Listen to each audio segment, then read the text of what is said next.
Before we start today, I'll share the news that one of my just lovely, lovely, lovely dear students passed away yesterday. She was just such a wonderful person. Her name was Mary. Her name is Mary.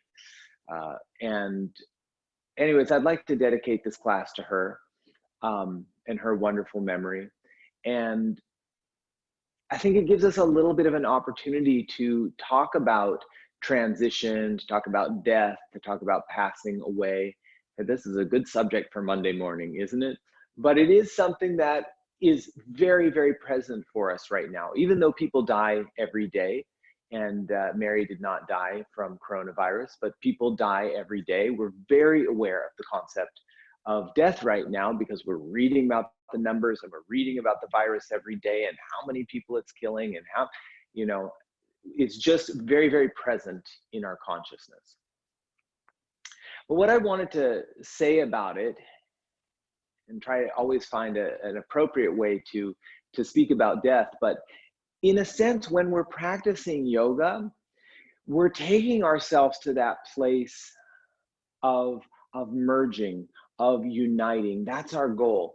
And that's ultimately what's happening when a person makes their transition from physical into non-physical, is that they're going into the ultimate yoga.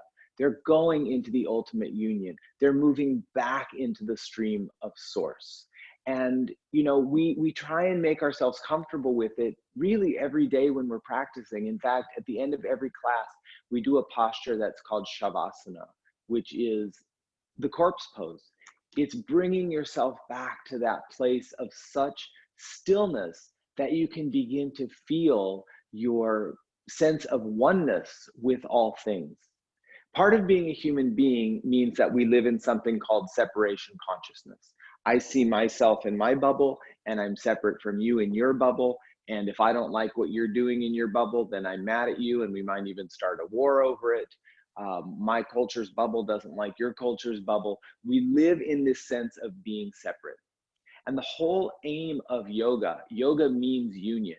The whole aim of yoga is to help us feel a sense of unity, a sense of connection to one another, but ultimately a sense of connection to the whole, to the stream of well-being, to the stream of peace, to the stream of abundance, to the stream of infinite potential that's just always flowing. The good news is for Mary that she's no longer in a sense of separation and suffering in a body that was not working anymore.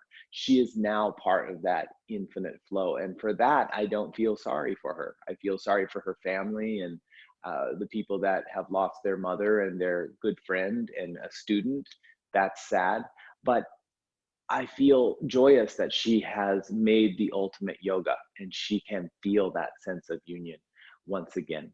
So let's, of course, hold our hearts open for her. And I also want to do this because we are so conscious of people transitioning right now. For all the people, all the numbers, 40,000 people in the last couple of weeks that we read about in the news, let's send our love out to them, but even more than to them, to their families, because they are all back in the flow once again. And let's joyously move ourselves back into that unity consciousness, back into that flow, and have a really, really wonderful class. So once again, let's honor a wonderful woman named Mary, who came to class very often, and all the other souls that have transitioned. Let's bring our hands together at our heart, and anyone else that you want to incorporate into this little moment of silence and into this moment of prayer.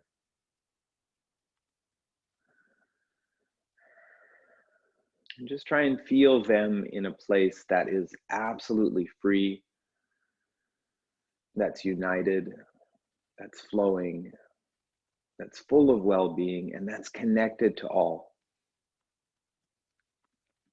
And then we'll chase them there in our little way through our practice of yoga so that we may feel some of that peace and well-being as well.